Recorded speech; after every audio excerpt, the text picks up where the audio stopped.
Hi, my name is Kat and I am here for the second of our Boost Hustle Hub events. I am at the new Ground Jiu-Jitsu Academy in Belfast and I'm going to be interviewing Simon. I'm going to learn all about how he juggles being a photographer and a martial arts coach. So come with me.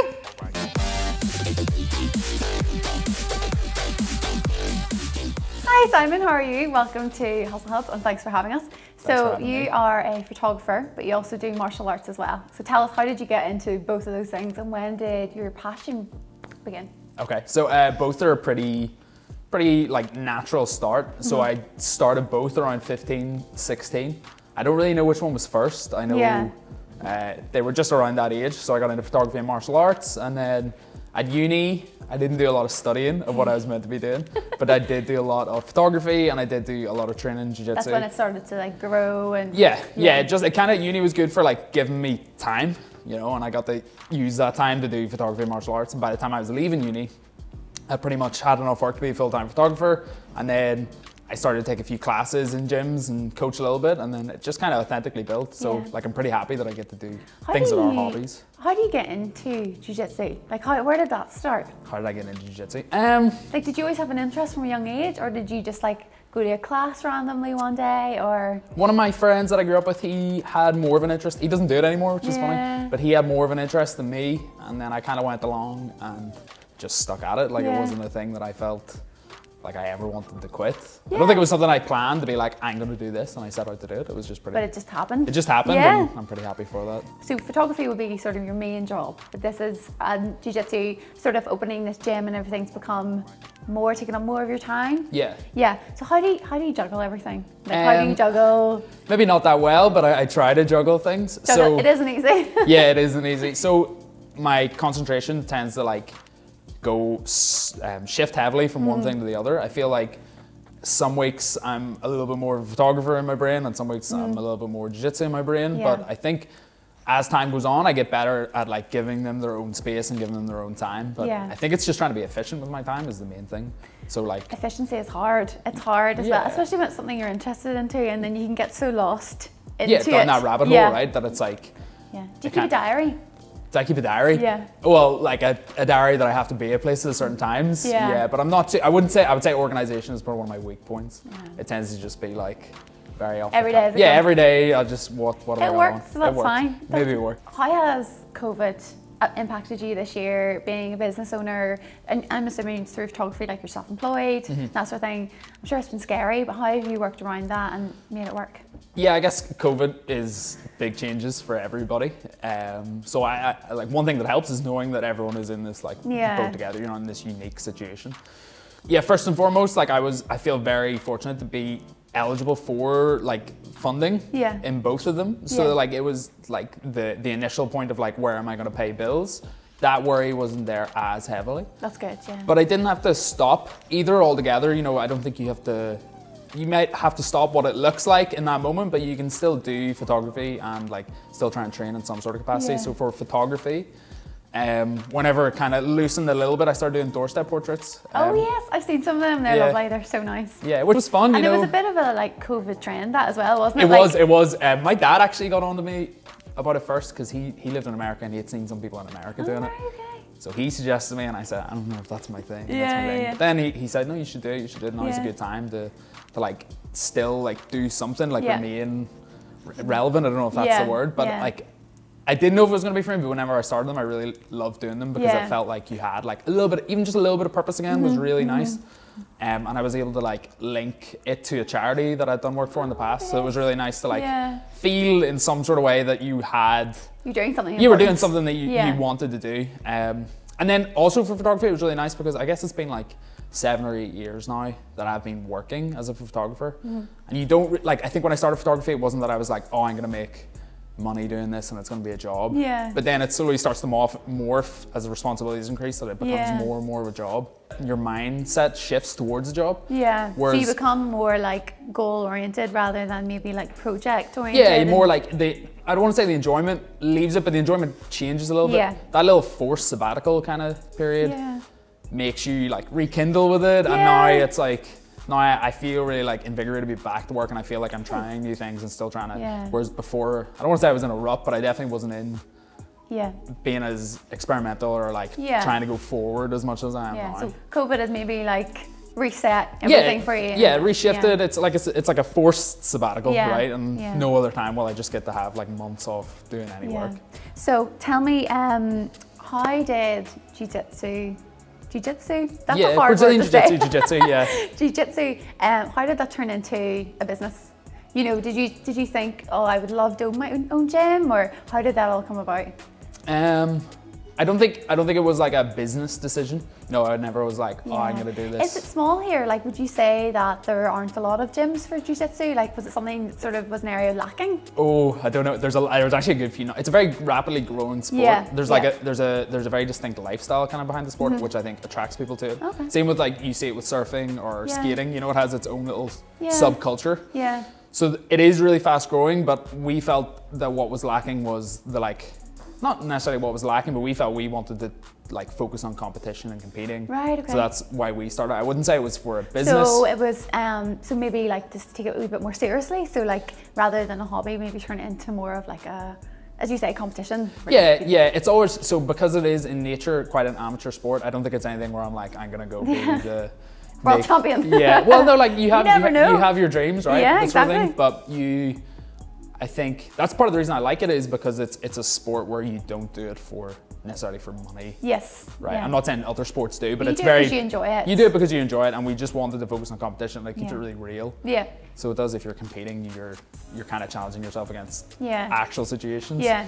So we wanted to focus on that mainly, and it wasn't a business decision. It was very much like passion led and wanting to grow the sport aspect of it. But we're really happy with how it's going. Really cool. And also it was about creating like that culture as well.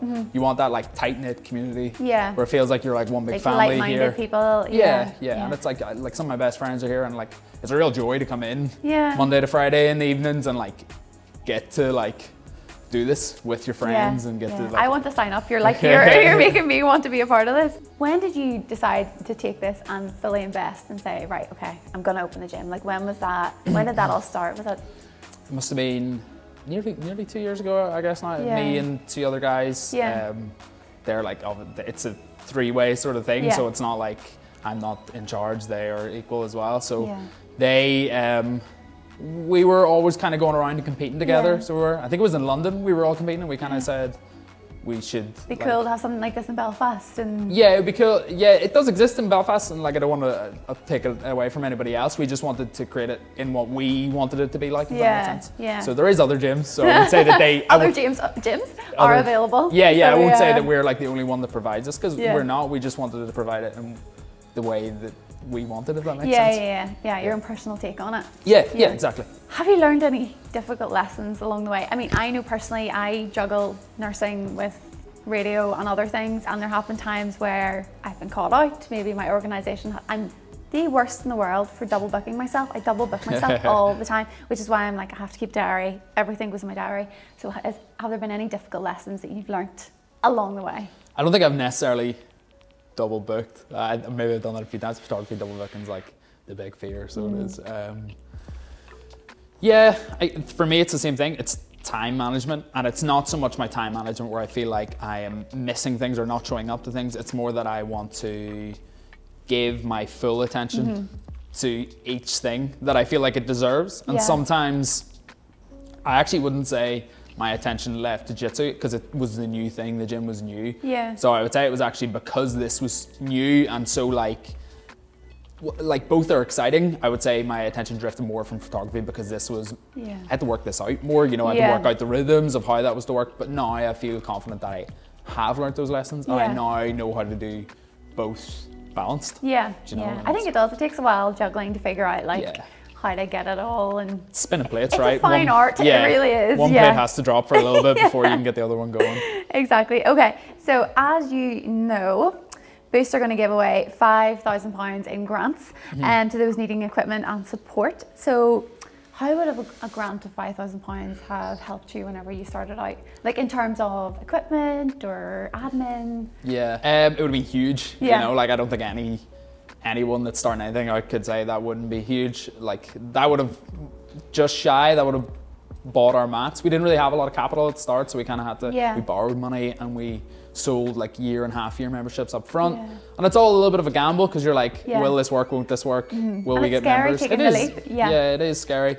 But thankfully it all worked out. But I feel like just for my own personal stress levels, it would have been nice to know that you didn't. I know, money does make things easier. Yeah, it definitely does. So I think for us, we always want to try and reinvest back into the gym. Like we want to make this the best space that we can. So anything that we could have put into equipment or making the space better for the people that come here, it would have been amazing. So where do you see yourself hopefully, or where would you hope to be in 5 years' time? Good question. I don't know if I know the answer to that necessarily, but I think right now I'm happy with where I am. Yeah. You know, I always think I could do better in some areas, which is normal. But it's good to want to do better. Yeah, it pushes you, So right now my main focus is trying to improve as a competitor, a coach, a photographer, and I kind of just enjoy that process. Like I have little goals here and there, but I'm not trying to focus on those like milestones as much as just like a little 1% every day and just putting like healthy rhythms in place. Yeah, that's good. Wherever that takes me in 5 years, like little natural progress. Yeah. I think it's healthier to chase that that little bit of progress every day rather than like these big jumps, because I don't think it works like that. I think. Okay. Well, no, that's like I mean that's good. So you are going to show us some moves. Yes. I think. Yeah. Is martial, like, is it difficult? Like, do you have to have a sort of natural rhythm? No, like anything, I think anything's difficult at the start. Yeah. Jiu-jitsu is like a long, people call it a journey, right? That's a real jiu-jitsu term.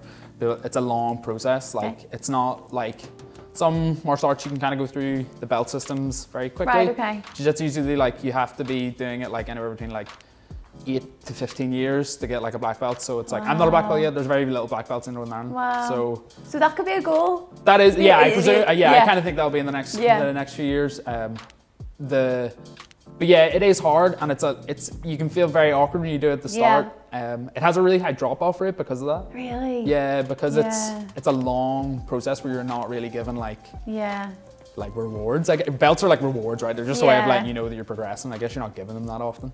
But it can feel difficult to start. It can feel difficult to wrap your head around what it is because it's really alien to what you do. You know? Right? You don't just naturally like. We're gonna get some amazing bloopers whenever I try some of this stuff. So at least because of COVID, we can't actually do like contact, so it'll just be solo drills. But we'll embarrass myself on my own. Yeah, you can do. At least nobody else is going to be embarrassing you. But it kind of varies. So some of the things you'll like definitely get straight away. And then we'll do some other things that if you get, I'll be impressed. So okay. Gi is just what we call. Okay, well we go get started, and you can show me how to make a jiu-jitsist. Is that a word? Yeah, the word is actually jiu-jitsu. Jiu-jitsu. I don't know if I'm saying that right. So let's go make a jiu-jitsu out of me. There we go. That's the word. Let's go. Okay, Simon, so we're in the gym, we're on the mats. Yeah, this is we call this mat 1. Mat 1? Mat 1, yeah. Okay, and you actually wear this? Yeah, this is proper. Sometimes there's like 2, so you can do gi, this is gi, right, this is a gi. And you can do no gi, which is pretty much, just looks like sportwear. Like, right, so there's two different rule sets. Okay. So one rule set is like gi, which means you can grip this. Right, and so you can use that in... Yeah, it's part of it. It's the reason you wear this. It's not for just like ceremonial purposes. Oh, right, okay. So, and then there's like a whole other side of it, which is no-gi. And no-gi is like fairly similar, but it just means you can't grip. So a few things change. But, so we're going to show some things. We can't really show too much because obviously of COVID, we can't do contact. Yeah. It is a contact sport, so the whole element of it that's kind of fun is gone. But we can do some solo drills, things that we would legitimately do for like, if we had a new batch of beginners in. You have to learn some things before you start. It's kind of things that might seem boring, but are like really helpful and kind of just bleed really into fundamental to... Yeah, they like bleed into your subconscious eventually. So we're gonna learn how to fall correctly. I know that sounds a bit weird. And we're gonna learn how to get up correctly. Okay. It might seem like something that you don't need to worry about, but hopefully it makes sense as we go along. Let's see what I can learn. As we're falling correctly, we're just gonna do a back break fall. So a back break fall is just breaking your fall backwards. So if I was just to like stand like pencil and fall, I'm gonna hurt myself, right? Because I'm coming from like 6 foot, I'm just gonna like smack my head. So we learn to do it by like essentially squatting down and falling onto our back. And we wanna learn to do that by like tucking our chin in. Okay, so as we squat down, nice and low, we're tucking our chin in. If we didn't, we're gonna like, we don't want that ricochet of our neck. Yeah. So we're low down, we tuck in, Do I have to? Yeah, you wanna, that's like part of the break fall. Oh, okay. You're trying to like, okay, well, go for like break the fall by doing that. So you wanna make it like as smooth, so it's like a wave almost. Okay. Does that make sense? So easiest way to start it, don't just go like, oh, and like fall back. You wanna squat down as low as you can and rock like, onto your back. No. It's close, it's close. Really like think about like really hitting it, get into it, you know, get a bit of anger out in the mat. Okay. So I don't think I have a lot of anger to get out, but so it can help by close, but try and like think about it all being like one movement. Okay. So instead of it being like a fall then slap, because then it's just then I am just hitting the ground. Okay. I want to make it like I'm almost like flowing, right? Okay. So one way it can help is like you can just cross your arms over your chest. Woo! Okay. Is that for dramatic effect? Wee bit. Wait for the camera, you know what I mean? Make it loud and ooh. better, right? You see the way it's like all one flow. Yeah. So the more you do that, the better it is for like if someone throws you, right? Obviously we can't show throws right now. But if someone does throw you, you want to just like go pencil straight and let your head hit first. Yeah. You want to try and break your own fall. Okay. So learning to fall safely. Okay. It's like a really important part of it. And then once you're down, you can learn to get up safely as well. So we're gonna do what's called a technical stand-up. Okay. Right. So we're gonna go. We'll just go. You go same side as me. So go left foot down, and our right hand back. That's good. Most people don't do this. So most people put their right hand back with their fingers facing forward. Right. If my fingers face forward, it means that if you push into me, this elbow's just gonna bend. Yeah. So there's no. I need to build like a good base here. Yeah. So when your hand pushes back, if I was to push you now, you have like a stable base where your elbow's locked out. Okay, so we're basically trying to take our weight in our left foot and our right hand. Okay. So switch your left foot forward a little bit. Oh. And you want to base in that. So you essentially want to be here first. Woo. Switch your legs, switch your legs. So your left foot's down. Oh, right. So it's your left foot and your right hand. So it's like a diagonal line. Okay, yeah. So that way you can kind of like easily hold yourself. Yeah. So that's like the first bit of a technical stand-up, is that we're getting to this point here. Yeah. Okay, so we never really want to get, like imagine someone's here trying to keep you down. Yeah. And they don't want you to get up, right? If I try to just like get up like this, I'm just gonna get pushed back down. Okay. So I build my base here. Yeah. Right? What I want to do is keep this hand out in front. I can keep this leg out in front as well. Yeah. Then I bring my head down. Okay. And my leg comes back. Ooh. So like a. Ooh. Yeah, nice, nice. That's pretty good. That's pretty good. So you can just like drill it by like doing that. That's quite difficult. And getting used to it. Yeah. Right? Yeah. So here, once we're there, we're in a strong base again. We can just match back. Okay, well, I'm gonna log this as a You're gonna log it as an actual a workout? So my heart rate is up. This is hard work. Okay. So then you just do the drill together, right? So it's falling safely, getting back up safely. Okay. So you would be here, back break full, technical stand up, and then you just start to move around. Ooh, okay. And get used to like just doing that. Is the thing we'd make. Do you have like quite a like low center of gravity, you know, for? It's helpful, right? Imagine like we're here, and I want to take you down. Yeah. If you're like this, it's so easy to knock me over. Very easy to knock you over. So it's like you want to be in this low base and kind of elbows in tight. Ooh, okay. Right. Then get used to doing. Full. You can take it away. You can take it away. Back break full. And technical stand up. So we're holding this way. Yeah, it's good. Woo. Yeah, that's perfect. Should this arm be up? I don't know. You can then build your base. Oh, okay. Right, again, imagine like I'm in front of you trying to push you back over. Okay. That was quite fun, actually. Okay. So we're like, it's my fall. And then. Yeah, nice. Up, and then, that's pretty good. Oh. Fast learner. That's pretty decent, so it is. We don't actually do that, but. You don't do this? No, we bow as like, we kind of bow as a joke. Kat did a really good job there of getting that pretty quickly. So some like common mistakes that you see people make is when they go to do a back break fall first is they're like a little bit scared to go onto their back. So a lot of the time they just kind of like try to keep the squat as much as they can and like try to resist the fall. But it's about trying to like flow back down to that. So and a lot of people when they're doing that kind of forget about their head. So it's really about tucking your chin in there. That's the main thing we're trying to protect is that whiplash. Right? I don't want to fall back, hit my head. So she did a great job of keeping her chin tucked and actually like flowing through the movement. Then with the technical stand-up as well, the biggest mistake, even if we do a beginner's course, it usually takes like 8 weeks, 6 weeks sometimes, whatever it happens to be. And even towards the end of that, a lot of people want to put their hand down facing towards them. And it doesn't seem like a big detail. A lot about what makes jiu-jitsu like work is the little details in it. So you might be like, whatever he says, you know, it doesn't matter where I put my hand, I just need to put my hand down. If you put your hand like this, your elbow like naturally bends here. So A, it makes it harder to actually get your bum off the ground and build a base, but it also makes it next to impossible. If someone pushes into you, your elbow's just gonna collapse back. Whereas if you can lock your arm out here with your fingers pointed behind you, what happens is my arm is now just like it's like a frame, right? So if they push into me, they're just pushing into the ground rather than just pushing my elbow to the ground. So if you can get that and get used to like lifting this. The other bit people struggle with in this movement, the technical stand-up, is whenever they lift their foot back, is they don't bring their head down. So they try and keep their upper body upright and they're like, how does my leg go back to here? Because you would need a lot of flexibility. You need to almost create the room for your leg to come underneath you. So as you lift up, your head comes down to allow your leg to come back into that space. But to be honest, like Kat got that pretty fast, so fair play. You probably not get this, but we'll give it a go. So we'll do like more of an advanced movement. This is something I was doing in classes as well before we had to stop. It's called an inversion. Right, inversion basically means you invert onto your shoulder blades. Not to be confused with inverting onto your neck. So this is the main thing to avoid in this. I would say, you like give this a go if you're watching. If you want to, make sure you get like a soft bit of ground, put a pillow down, whatever it happens to be.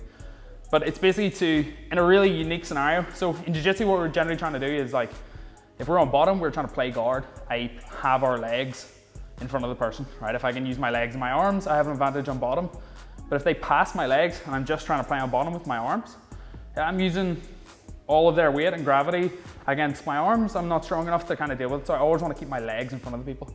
What they're trying to do is get past my legs so that their gravity now has a lot of advantage. It might seem a wee bit woo-woo, but the more you kind of get in it, the more you understand it. A lot of the game is in playing guard or trying to pass guard. Guard is just my legs, really. So one of the scenarios we can kind of talk about, or we can use the wall to like mimic someone passing your guard. Okay. Right? So all it really means whenever I pass your guard is I'm trying to get past your legs so that I can like pin your upper body and start to work to like a better position or towards like a submission. Okay. So if we want to imagine the wall right now is our partner and they've pinned our bottom leg. Yeah. Right? So they're going to be trying to pass into this space. Okay. Okay. If we let them pass into that space, it's going to be a hard time to try and get it back. Okay. So we want to frame against them here. So I'm going to frame with my leg and my elbow inside my knee. Okay. So the way it shuts off the space in between my here. They're trying to get into this space, so I have to close it down. Okay. I want to find a way to free this bottom leg. Okay. How would you free that bottom? I know it's a bit of a random question, but how would you free it up? This way? You want it back in front of them here. Oh. So what I want is I want my leg here, but I can't really do that, right? So that's not going to be the movement. I need to free it by rolling under myself. Right, okay. So I'll let you watch once because it'll be kind of confusing. I'm not going to get this. So as I'm here, I'm framing with my knee and my elbow and I come up onto my shoulder here. Ooh. Once I'm on my shoulder, I want to bring my head in towards my knee so that I can turn through and then I can just go from side to side. I am never going to get this. Right, okay. So that's like, there's different ways we can invert, and inverting's like the reason I chose to do this is because it's a little bit more of a complex movement. Yeah. So I can also do that like here, I can roll onto my shoulder and keep contact with the foot. See, what you want to do in that situation is you want your neck to stay here. So people, when they learn this, a lot of the time just go like this. They're like, oh, it doesn't work. So it's about trying to roll onto your shoulder blades. So like, it seems really unnatural, right? So I find it easier to learn against the wall. Okay. So don't even worry too much about keeping your frame in and things like that there. Yeah. Just try and get onto your left shoulder. It looks a bit breakdancey. So onto my left shoulder. Yeah. And up? Yeah, so what you want it to look like is if I'm here, coming onto this left shoulder would look like this. See, it looks like a bit of a breakdance position. Yeah. Yeah, right? Okay. Once you're in there, you want to think about trying to bring your head in towards your own feet. and then you're gonna roll through. Okay. So you're changing the position Right, of your okay. legs. This is hard. Okay. So I'm up here. No, wait, no, hold on. I'm here. Yeah. And then I want to Come get up onto your shoulder. Right, so it takes a little bit of practice, and inverting is one of those things that takes a long time. It's not a beginner's movement, so I kind of did this to, yeah, no, this is difficult. as a bit of a thing to be like, there is complexity to it.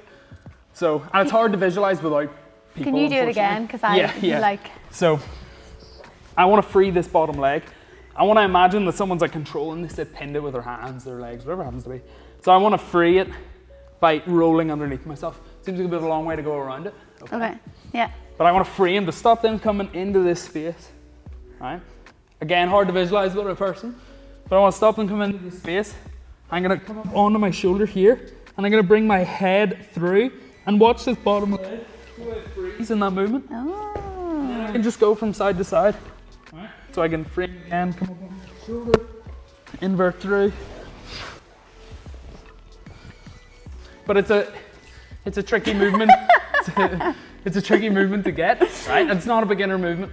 So don't feel like you're like, oh, I can't get why that can't I do this? But basically the thing that makes it work is, instead of thinking about, when we think about rolling, we think about rolling over our shoulders, or we think about just rolling like, you know, like kids roll, you know, like the classic kid roll. This is like unique and not a movement you would really see in other sports, because you're rolling across the flat of your shoulder. Oh. So I'm tucking my neck in towards my feet here. Wait, hold on, can you do that again? Sorry, that was... Did you bend in half? So yeah, essentially like I bring my head towards my feet. Okay. And I go onto my left shoulder. Oh my God. But the reason I did that one was to show that there is the complexity of the movements, right? Some of them are like, oh, you do a really good job of like, but some people take a long time to get that. Beginners, yeah. Yeah. That's not a beginner movement. That's tricky. And even like the reason you would use it is in a beginner scenario, right? So just to show different complexities of it. So the movements I kind of showed there before, the inverting as it's called, lots of different names you can call it. It's basically you're rolling on your the flat of your shoulder blade. It's a little bit more of an advanced movement. It's kind of hard to explain why. In that scenario, it was more of a defensive reason I'm doing it. I want to free a leg when someone's trying to pass in.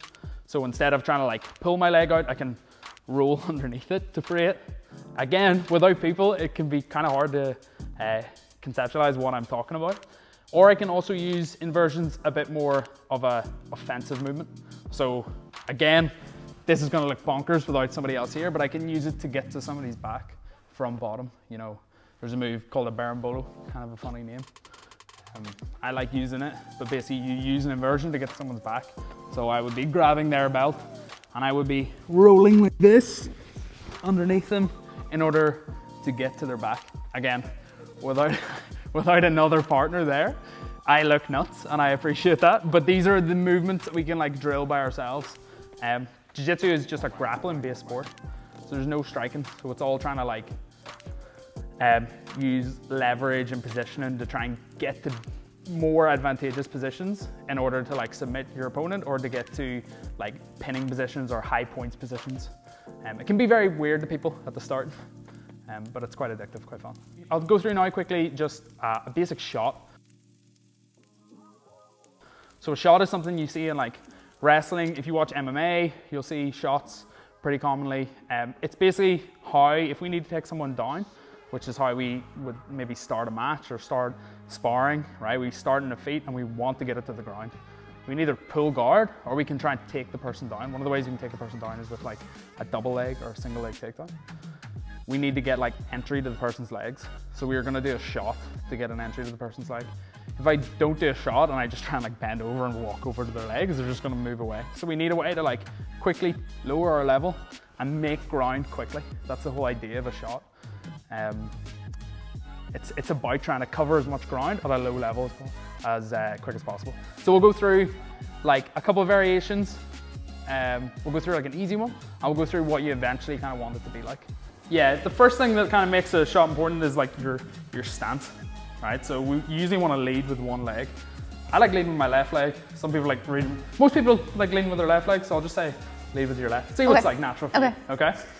So first thing I want to do is I want to lower my level, and I don't do that from my back, I do that from my legs. So I lower down here, all right? that kind of puts me at the right angle to attack someone's legs, right? Just means I'm gonna, essentially what most people would know was a rugby tackle, right? But there's a little bit more complexity to it. So I'm lowering my level. What I want to do is cover this ground. We can actually imagine like someone's legs are here and I want to take a step through them so that they have to start going backwards. Okay. So I lower, I step, and then I go for my shot. So I lower, and I want to bring my knee over my toe here and bring this foot up. Ooh, ah. Okay, but I'll go through an easier one in a wee second, right? And then I want to step through. I'll do like a little bit more of a complex one, and then I'll give you an easy way to learn it at the start. So I want to be in the stance, I lower my level, and I'm shooting my knee over my lead leg here, and then I'm bringing this foot up. I'll be driving off this foot here and starting to take someone down. That'd be an example of like a double leg. We can learn the movement by going in this stance, lowering our level, dropping our back leg first, then dropping our lead leg, then standing up, and just stepping, right? So, same again, we lower our level. We can drop our back leg first if we need to. We drop our front leg, step up, and then this time, we're gonna try and turn this way. Okay, all right? Is there any way to avoid the knee burn? The knee burn. So ideally, you don't want to be like here and dragging. This wants to step through. Okay, so if you feel comfortable with the first one, you can also try it lowering just straight away. That's pretty good. And then we're up. Exactly, right? Then the last little thing is just a position for our arms. We don't want to take shots like this, right? We want to be in fairly close with our elbows. So we're here, right? Again, pretty fast. A lot of people struggle to do this movement here. They find that strange, right? So, but the reason we do that, it's pretty good. You're getting there, you're getting there. The reason we do that instead of just like dropping our legs is because we haven't covered any ground. So the idea of it is, how do I get from one area to the other as fast as I can while trying to cover ground? Does that make sense? Yeah, it's pretty good. No, honestly, that is pretty good. That is pretty good. So again, you can try shots at home, but I would suggest maybe, like if you're going to try it, not everybody has access to mats, obviously, but like grass is a fine place to do it. It's just a fun movement to try, and again, we use it to try and get our opponent to the ground. Right, we're going to use it to start setting up our takedowns. Yeah, those are just 3 like solo drills, solo movements, things that are just movements of it. Obviously, this is like a live sport. So the way we would learn it is we would maybe learn the movements first, then we would practice with a partner. So what it's like to take a shot on somebody else, or what it's like to do that inversion with someone pinning your bottom leg. And then we kind of progress it past that, and we'll do it with like what happens when you're trying to take a shot on someone that doesn't want you to take a shot on them. There is a live aspect to it. It's a live martial art, which basically means we spar the situations, or we spar all together. So although you learn the movements, I think the fun bit is doing it against opponents that are resisting. Kat did pretty well at getting those. Like she did a good job in terms of like the movements itself. Then she might try it against like with a partner, and you really get a feel for the movements. And once you have like a few things and a few like basic safety things, then you can kind of like start to roll, start to spar, which is the fun bit. Then it's like figuring out the whole world of how you're actually meant to bring all these movements in. But she did pretty well at getting the movements to start with. Whew, that was quite tough. Yeah. That a lot to it. A lot of technical. You know, it's much more than just rolling around. Yeah, I hope anyway. Yeah. Yeah, it's a really detail-heavy sport, Yeah. which is why I think it takes so long, because there's so many details in each position, and the positions are kind of like endless and variability. I can tell you're very passionate about it. And I'm sorry. No, don't apologise for being passionate. I mean, you're passionate about it. You obviously know your stuff, and like you're very good at what you do. So, if you had some advice, what would your top 3 bits of advice be for somebody that was trying to take their side hustle to the next level? Like you have somebody who does jiu-jitsu and then now it's turned into a business. What would I say? I would say probably one is to get some pretty cool people to do the journey with. Support is always helps. The two guys I run this gym with, we all have our strengths, and like I couldn't do it without those two guys as well. But like a little community around you that kind of support, I think is really helpful. You're always going to have your off day, and they can kind of prop you up on those off days. Another one would be, and I'm kind of learning this in the last year, doing two things that are pretty full time, is to like be okay with taking rest. Like resting is fine. It's okay to take rest days, and they are essential. You know. Yeah, I feel like there's always this like propelled image that like being, you know, not sleeping and hustling, grinding, that kind of thing is like about not taking sleep and not taking rest. But for me, like resting well means that you can kind of go perform better, go into things with more enthusiasm. Yeah. To me, doing like burnt out 14-hour days doesn't really sound like the right approach to me. So I think don't be afraid to like take rest and take that time for yourself. And then the third one, and the one I think I talked about this before, and the most important one for me is to not be chasing like huge milestones, you know, because they're not going to come around that often. And to be like, to really enjoy the process of doing whatever it is you do, and like try and genuinely chase like being 1% better, or just a little improvements in the right direction every day. Small achievable goals. Yeah, stuff like that. To me, it's like enjoy the process of it rather than whatever you think the outcome is. It doesn't have to have an angle. You know, it's just like limitless in what it can be. So that's very interesting. That's what goes for me. Anyway. As you say, jiu-jitsu is a journey. Yeah, people refer to it as a journey. It's like a long.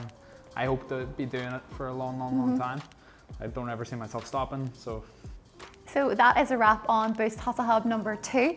So Simon, if people want to get in touch, if they want to take up jiu-jitsu or hire you as a photographer, how do they get in touch? If you want to find out more about jiu-jitsu, hopefully down the line, whenever everything is back to some sort of normality, we'll be taking new beginners programs on. I guess Instagram is the best place for us. It's Newground JJA on Instagram, or same with photography, just Simon Hutchinson Photography. So that's how you can get in touch with Simon. If you wish to get involved with the Boost grants, go to choosenowi.com and you can find out how you could take your side hustle to the next level. Thank you so much for watching, and Simon, thanks for having us. Cheers. Cheers. No worries. And that's a wrap on Hustle Hub's number